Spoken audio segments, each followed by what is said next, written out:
7 jours après sa tentative de suicide en pleine réunion de travail, Lionel a accepté de dédier sa première journée de convalescence à la presse pour témoigner de son mal-être et de l'ambiance de travail. Le goutte à goutte fait aujourd'hui, si vous voulez, que vous êtes à saturation. Et je crois qu'on est arrivé au comble de l'incompétence de ces gens-là. Et je pèse mes mots, incompétence. Et moi, pour moi, la première vérification, elle serait qu'ils deviennent plus humains. C'est la priorité. Enfin, pour moi, je vois pas autrement. Son geste aurait pu être fatal. Il explique avec ces mots le sentiment d'être devenu un simple chiffre après 30 années de travail pour le même groupe.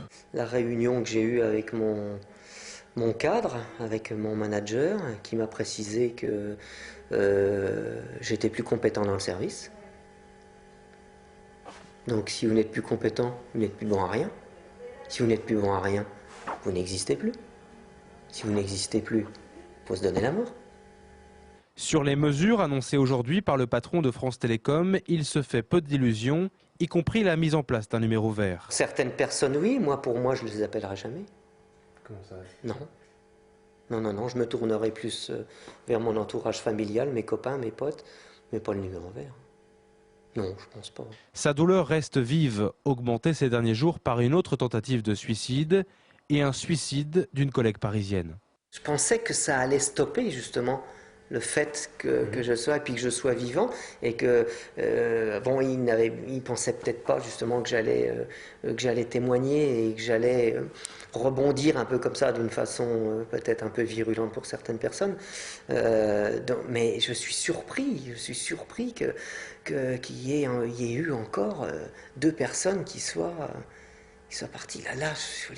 J'ai culpabilisé hein, la jeune femme là, de 32 ans là, qui s'est jetée.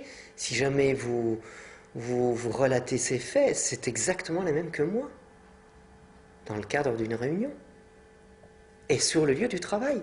Alors qu'avant, on n'avait pas ça. D'accord? Donc vous voyez, malheureusement, c'est qu'en fait, la pauvre là, elle s'est pas loupée, elle. Elle s'est pas loupée, elle, la pauvre. Donc en mémoire pour ces gens-là, j'ai un devoir parce que moi je suis vivant. Hein. Quant à la reprise du travail, Lionel y pense déjà. Et je vais être assez kamikaze, mais à la limite je me vois même retravailler au même endroit où je me suis... je suis déterminé. Hein. Parce que j'aime mon métier, parce que c'est pour moi, si vous voulez, c'est un incident parmi tant d'autres.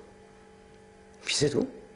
Désormais, c'est le repos et les antidépresseurs qui lui sont prescrits et l'espoir d'un autre médicament qui pourrait avoir un effet, un coup de fil de Didier Lombard, le patron du groupe France Télécom.